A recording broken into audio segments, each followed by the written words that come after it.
By 10 o'clock, I turn on my phone video.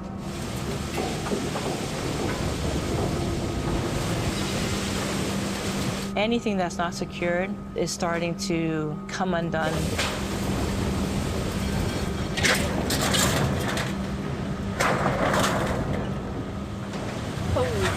Oh my God.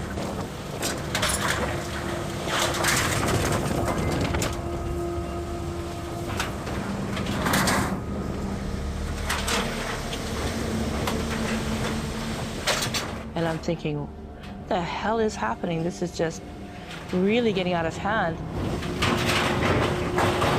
We're getting all kinds of reports that these high winds are causing extreme damage in the community of Lahaina. Roofs are being ripped off, trees are falling down.